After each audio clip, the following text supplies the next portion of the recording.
podcast here. For those of you who don't know who I am, my name is Ron Ramos, aka Papa Pitt, and I know it's a bully world nowadays, but that name was given to me many years ago, all the way back in 1987 when I was showing UKC style pit bulls.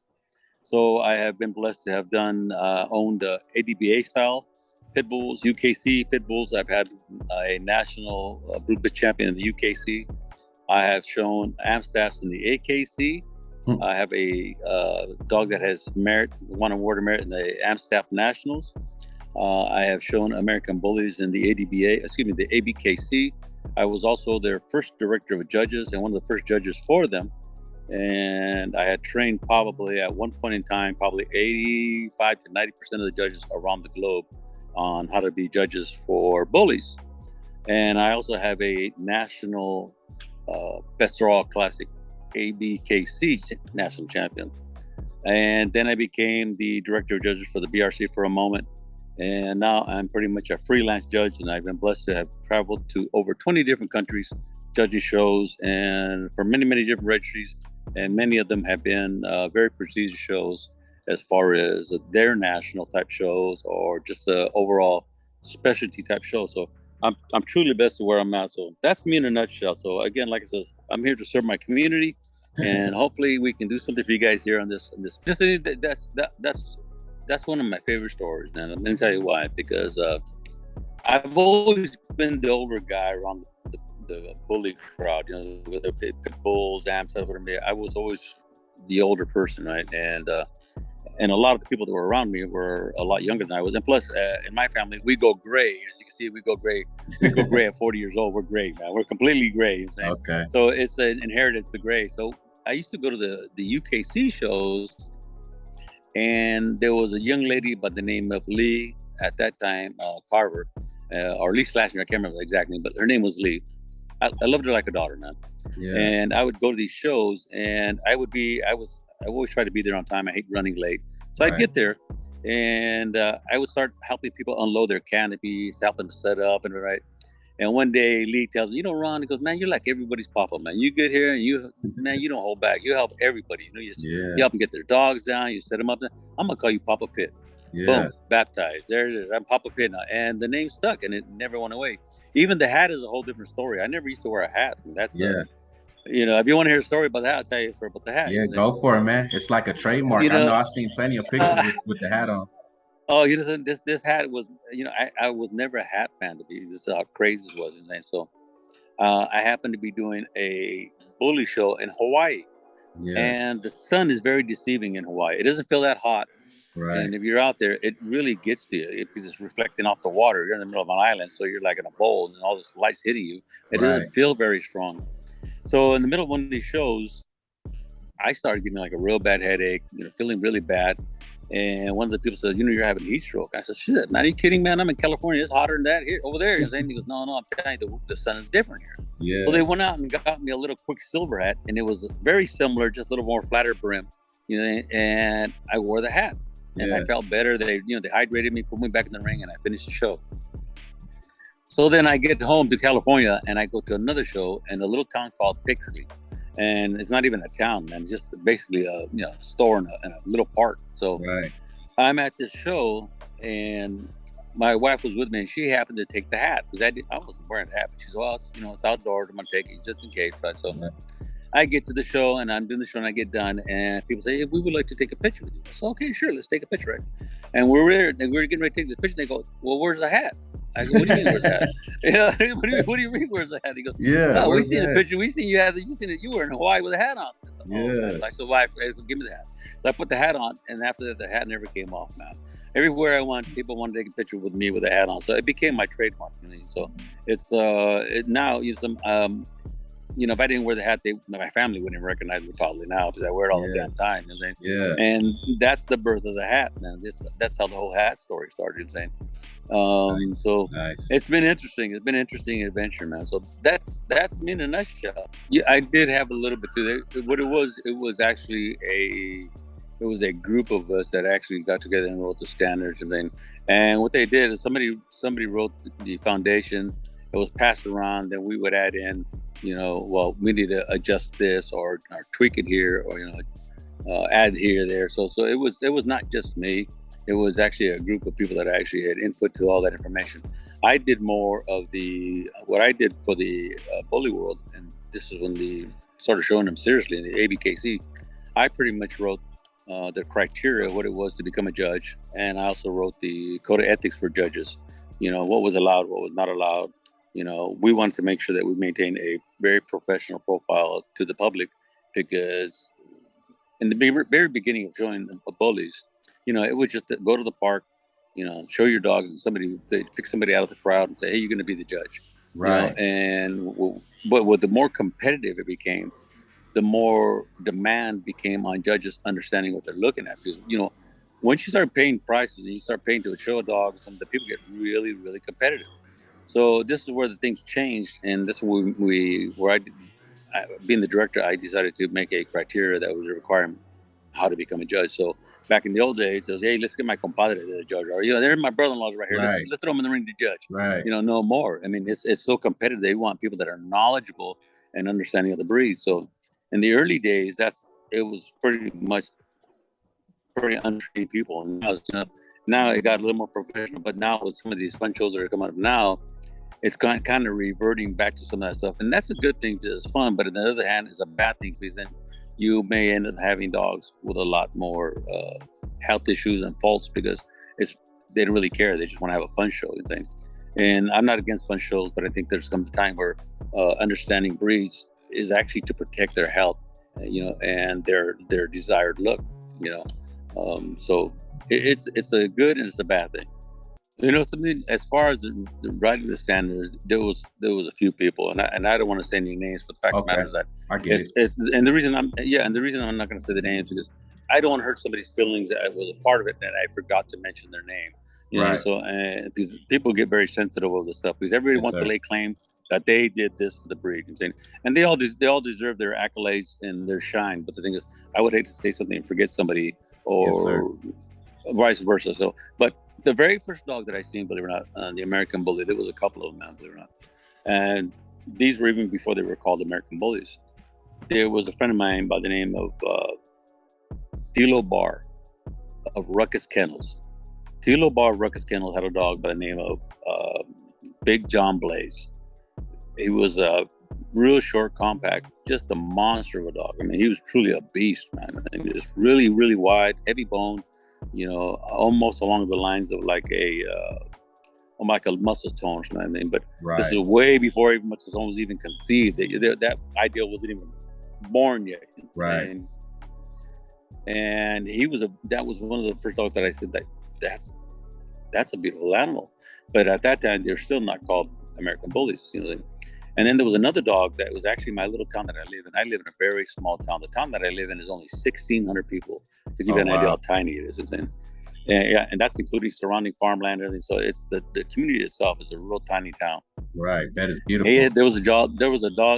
Oh, I love it, man. There was a little dog here, and this guy had to be 14 inches. Again, this is like 96 maybe, and then that's how far back this goes back. Maybe earlier. And his name was Junior. And Junior, man, he was just a little tiny guy, and he was actually a red nose, but like a pocket-sized bully, like I said, 14 inches maybe. And this guy had a head like a pumpkin, man. It was just monstrous, right? And this is before the term American Bully was used, or bully for that matter. You know what I'm saying? So those were a couple of them. And then there was one other dog, and this dog name, and he's belonged to a very famous gentleman. The dog name was Blackjack. Oh, yeah. Blackjack was Ed Shepherd dog.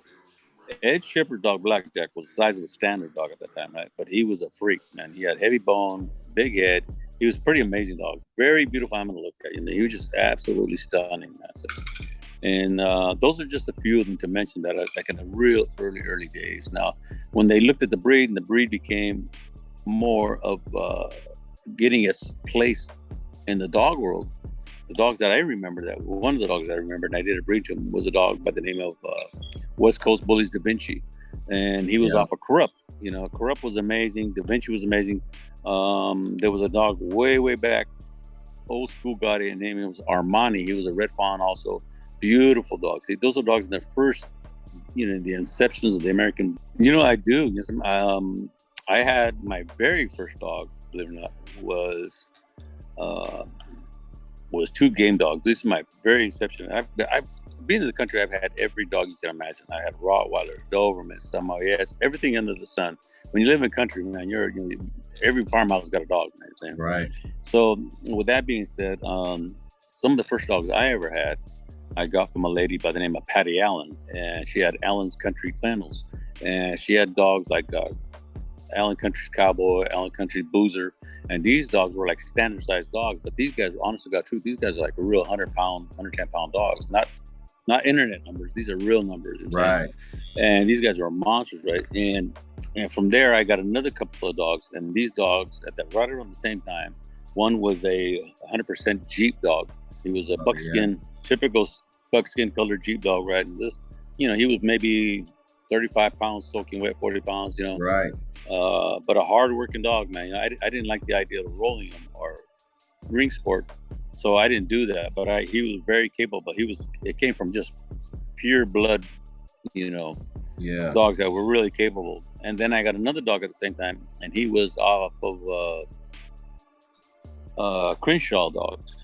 Crenshaw's Cotton Bullet, and so that his name was Nubbers, and he was an amazing dog also. Nubbers. No, I take it back. It was Nubbers. It was Escado's Death Stalker. That was his name, and he was a Crenshaw dog. He was a black and white, and it's so funny about him is that he looked like an American Bully, even though he was a game dog. I was blown away because he didn't look nothing like what you would picture today as a game dog. Right. Even in those times, for a game dog, they were usually kind of racy, thin looking. This guy was he was bully. I mean, he looked like a Paco with a better head. Right. He was a real thick dog. So those are my first dogs as far as in that part of the getting started to the pit bull and the American Bully. All my life. I'll tell you this right now, and you can check anything I've ever said and all the interviews. I'll be the first to say that I am a lifetime student of the breed. Right. Because it is constantly evolving and changing. And my go-to people, believe it or not, when I first started was Patty Allen, the lady that I got my first registered pit bull through. And back in 1996, 97, when I got my first pure-blooded registered pit bull UKC. And when I got him, I didn't have a lot of money, so I had to save cans. Because my wife says, you ain't taking no money out of this budget. You got to feed these kids. Yeah. So she says, however you get the money, you can get a dog. And I literally saved cans to buy my first dog. And Patty Allen was my go-to, man. That woman, God rest her soul, she died 3 years ago. And I admire that lady because that was the woman that created who I am today. Nice. And one of the other ladies that I really looked up to was Pam Carter of Gaff Kennels. I could always go to her, and she would always try to tell me stuff and teach. She was always willing to teach. And last but not least, I think one of the greatest dog ladies on the planet is Jamie Sweet. The lady is a wealth of knowledge, man. She's an amazing woman, man. And I think sometimes, I know everybody talks about her, but even though they talk about you, I don't think people really, they got to let her know, man. She's like, I said, she's phenomenal, man. And those are probably the people that I had in the dog world that I think I could really count on because everybody thinks that the bullies or the dogs is a male-dominated hobby. Right. And through all my years in the dog world, the top breeders have been all women. Yeah. And with the American Bully, there are a lot of great male breeders, but better hope put your boots on tight, man, because the women are coming strong, man. Right. They're starting to see a lot of great women breeders in the American Bully breed. So handlers as well. Those were my mentors. Yeah, and those were my mentors. And those three women, believe it or not, really mentored me and teaching me where to go. Even to this day, if I have any questions, I can message, Jamie Sweet, and she'll tell me, this or that. And I really admire and respect that lady. Her knowledge is beyond words, man. She grew up in it, and since the baby, she grew up in dogs. I don't think it's that, to be honest with you. And I'll tell you what I'll tell you what my philosophy is on that. Is what it is that I don't think they're seeking out knowledge. I don't know if they want to know. I'm saying everybody says, well, the OGs aren't teaching, and so forth and so forth. And I don't find that to be true. Right. We're still here. We're still trying to help these people, but you have to seek it out. I'm not going to go try to find who the guy needs help, because I don't know who needs help. It's up to you to seek your mentors out. And when I say mentors, be careful, because that could be a loosely used word. Right. Because some guys are salesmen and some guys are mentors of the breed. So there's two different things. And what's happening right now, I think, with some of the money that is coming out of some of these dogs, that the money is being demanded, is when they go to a mentor, they say, why did I go to this guy, man? He don't sell the dogs for money I get, I'm saying. And a lot of the mentors, they really don't look at it as a perspective of money. They look at more the perspective of producing quality dogs. And the other things I've learned is that if you do things correctly, and I'm not just talking about breeding, I'm talking about business, the people that you bring in as your customers, you make them extended family, you do great quality dogs, the money will come without chasing it and trying to take shortcuts and stuff. And until we get people that are really understanding this, there's going to be a lot of dogs that are being sold at high dollar with a lot of flaws. And who am I going to tell some young guy that, hey, you're doing this wrong? Right. When he's selling a dog for 10 grand and up, he's going to say, oh yeah, you're full of shit, man. What do you know what I'm saying? Right. So it's one of the things where the mentors are still there. Right. They're still willing to help. But the thing is, always, it's got to be a give and take. You got to want to receive it, and we want to give it to you. And the other thing too, sometimes you may hear something from a mentor you might not like, but that's a real mentor. A mentor is not going to give you everything, bullet cherries and ice cream. You're going to hear some stuff you may not like sometimes, but if you really truly want to grow, you take what you need out of it. Not every piece of advice is going to suit your needs, but you got to be wise enough to pick and choose. Well, what's going to help me? The thing is, don't turn everything away. Just listen to everything, absorb it all, and there may be a nugget in there that may be something that'll change your whole world, man. So, they're still there. There's mentors there. It's just a matter of seeking them out and people wanting to be, taught certain. Point with what you're saying, there is a divide right now, and the divide is so crazy. You just mentioned this, because even when I left the AKC UKC to go into the Americanbully, when I first left, I was probably one of the first few guys that came across and was really willing to help and teach everybody in the bully world before anybody else. And I say that with pride, and I honestly believe that I was probably one of the few. If not the only. What happened when I came across is the AKC UKC people looked at me like, oh my God, Ron, you're effing up the breed, man. You're gonna go with these guys and you're destroying the pit bull, you're destroying the am stuff. And my approach was always, it's easy to stand on the sidelines and throw rocks. Right. If you're that concerned over what they're doing, take a proactive stance, step in there and help them. And that's exactly what I did. I went across.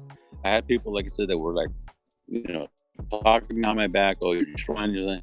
And I came across and I helped as much as I could. And if you look at the Americanbully today, it has come a long ways. And you have to be cautious, because when you start getting show dogs, sometimes you can go too far over to the other side, and then you start to lose the variety, the look of the dog. Sometimes it's a balancing act. You don't want to lose the mass and size of the bully, because then it's going to turn into a pit bull. They're all cousins, even the exotic and all these, they're all cousins of the pit bull. So the thing is, you have to be very cautious that you not only look at the structure of the animal, but you also want to make sure you keep that look, the look that separates it from the pit bull.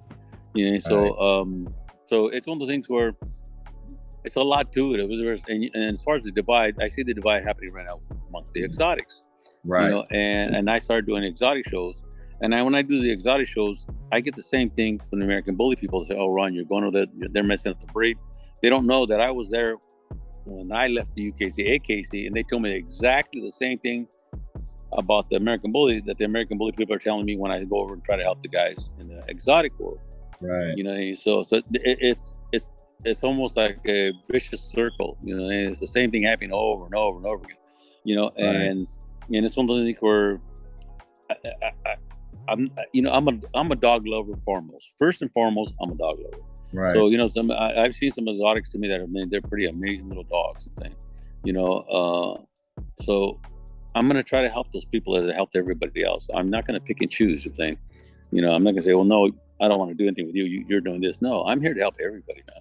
Right. I've always been that way, and I will always stay that way. I'm saying, so there is a divide, and it's a shame, because I don't think we should be divided, because right now we beat BSL years ago, right? But that doesn't mean BSL is not somewhere in the dark waiting to come out again. Right. And if we're divided, we're going to be weak. But if we are united, we can stand together and fight against breed legislation against dogs. Right. And trust me, it's there and it's coming, man. So it's never going to go away. It's one of those. It's a little sneaky guy that'll come out of the closet and bite you in the ass. So right. It's one of the things you always have to be prepared. And I think we have to stay. It's okay to stay in your little groups, man. Your little clubs and stuff. But right. We can still eat at the same table, man. In the very beginning, believe it or not, in the inception of the American Bullies, the standard has always been real popular, man. You know what I'm saying? And right now, if you look at some of the shows that are going on, a lot of times the standard are still doing a lot of winning. Right. And the pockets are doing a lot of winning. So, there's always been XLs. I mean, there's always been big dogs since I can remember back to my UKC, AKC days. There's a kind of called Land of the Giants, and there's all these old breeders that were way back that had big dogs. But there is some truth to that. There's a big popularity right now with making dogs smaller. Pockets are very popular, and now they're coming up with the micros. Right. And it's one of those things where be cautious, because you can actually go too small. Right. Then you start having having health issues and so that. So it's just a matter of being very selective on your breedings and making sure that you're doing everything so that you make. I understand you want to make, your lane. You make your own path. But the thing is, though, is that do it without jeopardizing the health of other, your animals. So that. So it's just a matter of just being a good breeder. Absolutely, man. Yeah. Absolutely. What happens, man? Everybody's looking at it as a get rich quick scheme. Yeah. And there's a few guys out there that are that lucky. They got it's like winning a lottery ticket, and they are making that kind of crazy stuff. But the thing is, though, what is the sacrifice? We got a lot of breeders that are breeding, and you're right. There's a lot of first time breeders that are actually, honestly, got truth, they're lost. I mean, I get calls all the time about how do I do this? How do I do that? I got a call one time that a person called me and says, my dogs are stuck together. I mean, what do I do? I call a veterinary doctor, right? And they didn't even know that was part of the breeding process. And they had no clue. It's like, we tried everything. We can't get them apart. And do I got to take them to vet? I said, they're breeding. Oh, that's what they're doing. Wow. They honestly got to, they had no clue. So it's one of those things where I respect those people that want to become breeders, but do the homework behind it, that understand what they're going to get into. Right. Even well-seasoned breeders are never completely prepared for the unforgiving things that happen when you do breeding. See, we think we have everything. We got a little medicine cabinet all stashed up. Yeah. We got all our little tools, to make this thing go easier. And there's always something that comes like, we weren't prepared for this or that. Right. And I don't give a damn how prepared you are. There's going to see something that's going to pop up. It's going to surprise you. Yeah. And now, can you imagine being a first-time breeder and not know none of this stuff? Right. And so it could be a real situation. That was a different time. That was a different time and a different mindset. Everybody that back in the day, they bred pit bulls. I don't think they were ever doing it for the money. I think it was more of a passion then. Yeah. Absolutely. And like I said, and this is the other thing. It's hard to convince these people because some of them are making crazy money. So to try to tell them this and that, they're gonna look at you like, yeah, sure, right, you're crazy. I'm making this kind of money. You know what I'm saying? Right. And they're more focused on the money than the other aspects of the whole hobby of the breeding, or even call it a business, even the business of breeding. Right. There's a lot of great breeders that are business people. They make it their business, but they still maintain quality. They care about the health of the animals. They care about where these animals go to. It isn't about, give me 10 grand, I'll give you a puppy. And then you never see me again. I got people that get puppies from me, and we're friends for life. They become part of my extended family. They can call me and say, Ron, my pup's doing this, or my dog's already an adult, and to the point where the dog's already old and dying. And I tell how do I take care of him in his last hours? So this is how long my relationships are with some of the people that I sell dogs to. I even send them medicine. They get a hold of me and say, hey, man, my dog's this and this. I said, well, take a picture and let me see and what is he doing? And I try to help him out. And I says, like anything else in the world, and a prime example is I'll use the government in the United States that we have right now. Right now we're in a little bit of a upside down turn. The economics and everything, the way they're going, and like anything in the world, with longevity comes hiccups. The longer you're into this, you're gonna have situations where there's gonna be swings. There's gonna be like tides. 1 minute you're up, next minute you're down. So, Right. it's like anything in life. You're gonna have situations where you're gonna question, the integrity and the life of something that you're doing. And it's up to you to stay positive and keep it going forward. I mean, I can sit here and cry about this and give you a grim look of everything, and it's going to establish nothing. If Right. anything, being who I am, the person that I am in my community, it's going to condone and it's going to continue to go into a spiral downfall. And I'm not going to be that person. I'm always going to look at the positive side of things. Right. I think even the best always can use a little improvement. Even Right. the best breeders, the best car manufacturers, you always got to strive to do something a little bit better every time.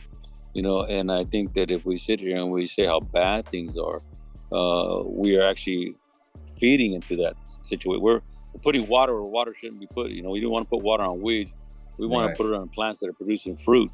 Right. So the thing is, so if either you cry on the weeds or you give good water to the fruit.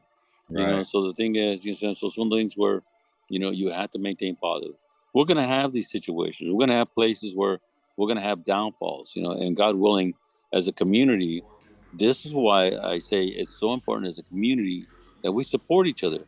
Right. It's easy to throw stones at each other, say, "Oh, you're doing this, you're doing that," and guess what? It's our downfall as well as their downfall if we continue with that approach. But if we Right. say, "Hey, man, have you thought about this?" or "Can I suggest something to you?" and say something, and if they don't like it, say, oh, "Okay, I'm just a suggestion. Don't be hurt about it. Right. Just take it and go." One of my things when I was training dog show judges is I would tell them a sharp tongue never taught a lesson. Right. And if you understand that, that means, if I were to just belittle you and make you look like an ignorant fool and just disrespect you, Right. you didn't learn nothing from me. You're going to be pissed off at me. You're going to walk away. And if anything, I'm going to push you away. But if I were to approach you and say, hey, listen, if you thought about this or doing this, or, I love your passion, but try doing this, or this dog isn't the dog for you right now. Right. And don't give up on your dream. Try going this route. You know what I'm saying? So Right. it's all in our approach and how we look at things and how we do things. I don't care if you're an exotic breeder, a game dog breeder, a Chihuahua breeder. You're only going to grow your community with positive input. Right. Again, if you're going to sit there and make somebody look like a fool or just degrade them, there's no lesson in that. And that's what I say. I've always said a sharp tongue never taught a lesson. Right. Sometimes people do need a spanking, but it's at the right moment, at the right place, and in private. Right. You don't have to make a scene on somebody. I mean, even with my own children, if I got to tell them something, I got to put them in check. I pull them aside privately, not the other brothers sisters can hear. Nobody else. Hey, listen, man, what the hell is the matter with you? You need to get your stuff right. No, you're absolutely right. What I'm saying? It's not everybody's business.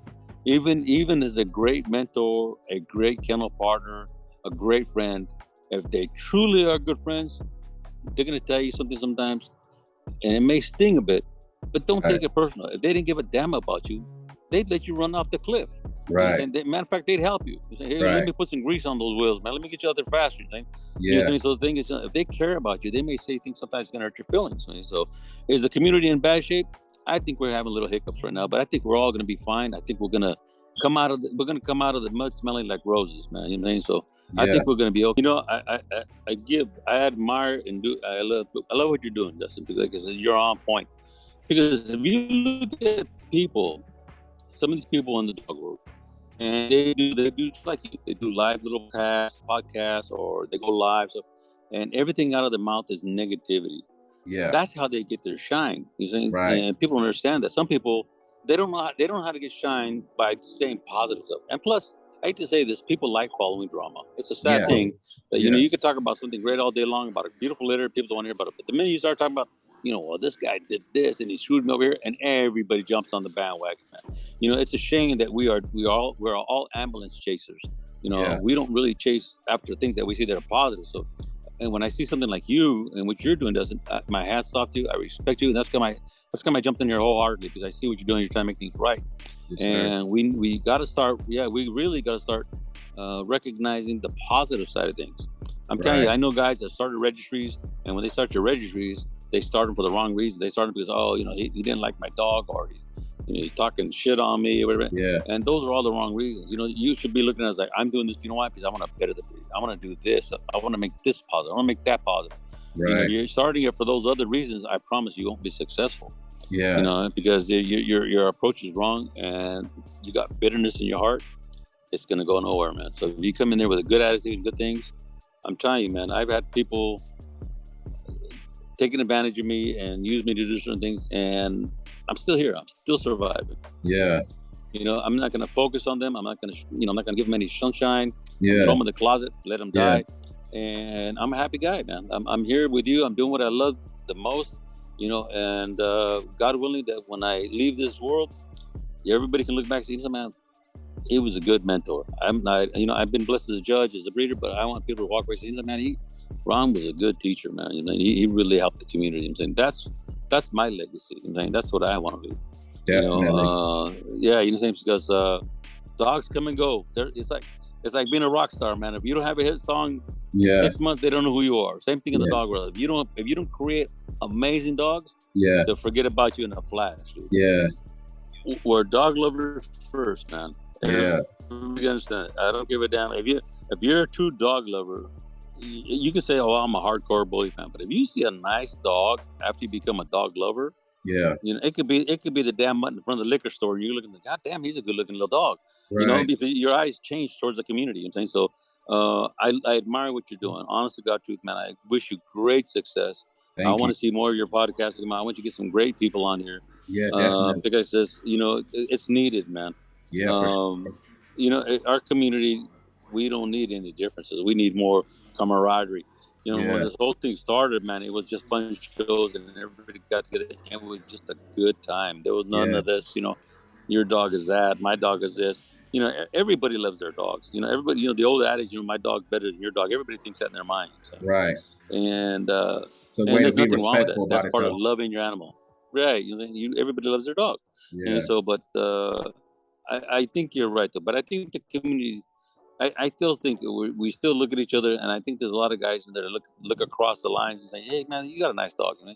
And that's the way it should be. You know, we shouldn't draw the line and say, "Oh no, you stay over there, I'll stay over here." No, man, it's not that at all. We all love dogs. That's what you got to look at. I'm a judge in 2004, and I've been going since. And you know, I plan to go till the wheels fall off. And you know, and guess what? I don't think I have reached a point where I say I got the baddest dog. I'm the greatest judge.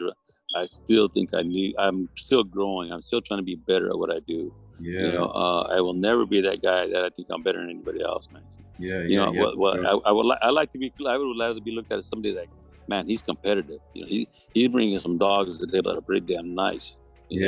That's how I want to be. You know, I don't be like, oh, he thinks he's got. No, I'm not that guy, man. I'm the guy that I want to compete with you, man. I want us to run to the end, man, till the wheels fall off, man. Yeah, for sure. Hey, so enough about everybody else and the rest of the. It's very hard, man. Yeah. And it's ironic because I could have a dog that's made of gold, and he'll start to win. And the minute because when you get a dog that wins, it makes noise, and people are going to ask, "Hey, who is that? Who's this dog? Who's that dog?" If they start to ask, right? And they're saying, "Oh, you know, this dog's beautiful. He's that."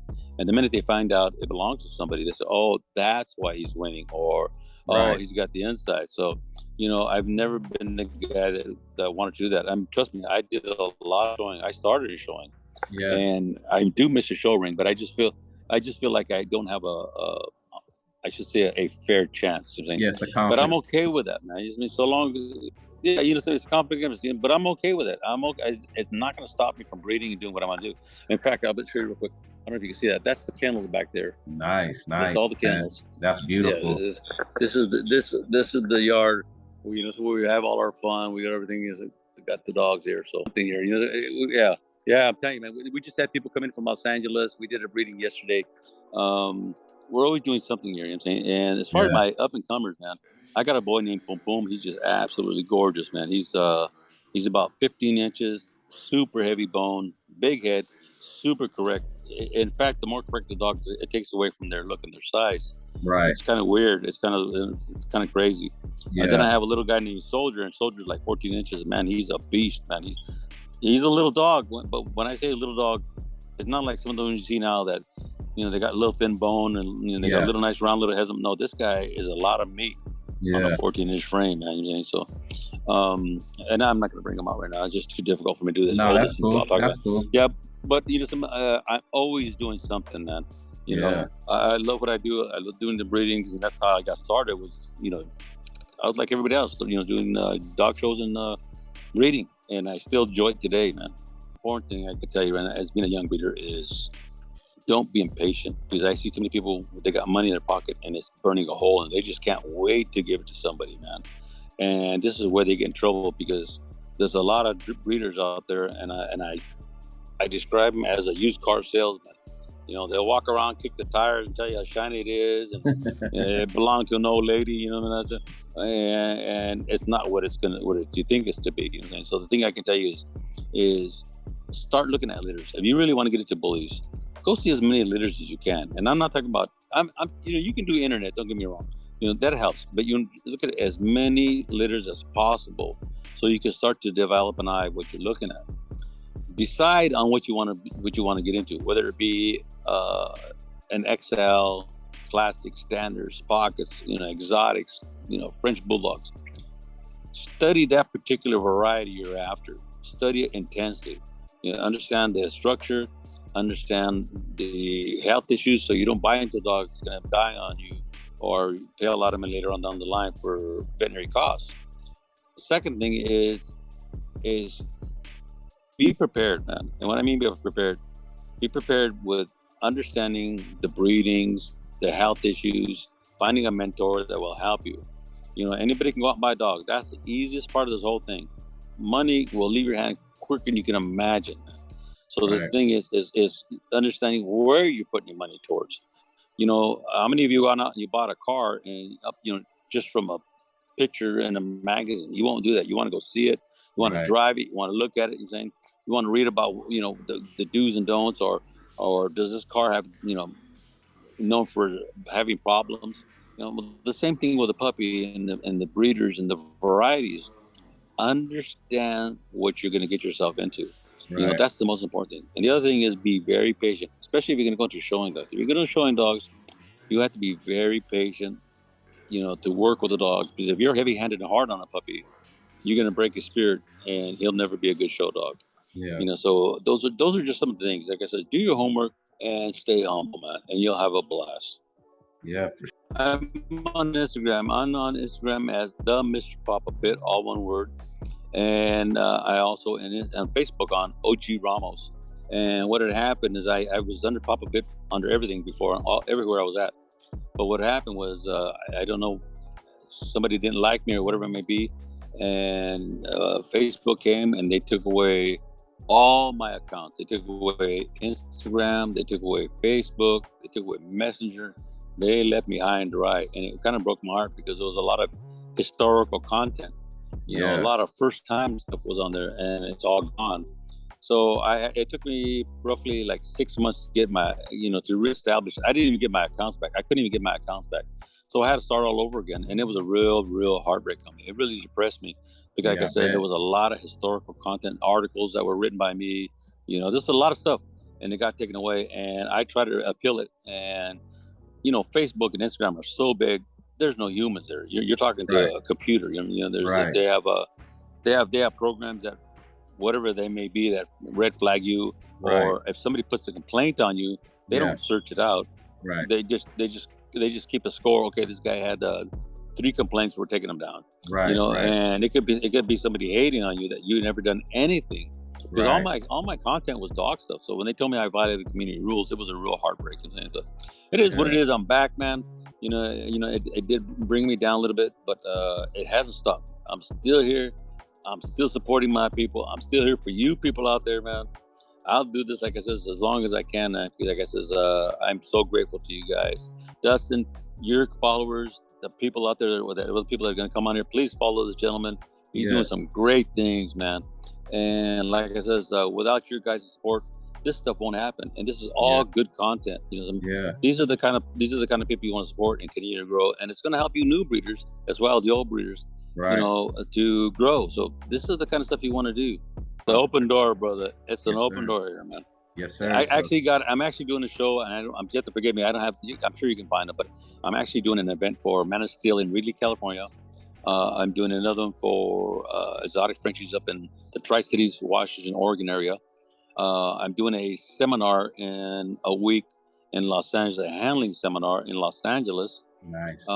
After that, I'm going to Manchester, England, the UK, to judge a big show in the UK. We're working on maybe in Colombia, Peru again, possibly. I also have one in North Carolina with Tim Sinclair and those people over there. So I'm staying busy. Like I said, and like I said, hopefully you guys go in there, find those pages, and I welcome anybody. When I go to these shows, man, I encourage you to come on up, shake my hand. We can talk dogs. You know, I'm here for you guys all the time, man. So, again, I appreciate you, Dustin.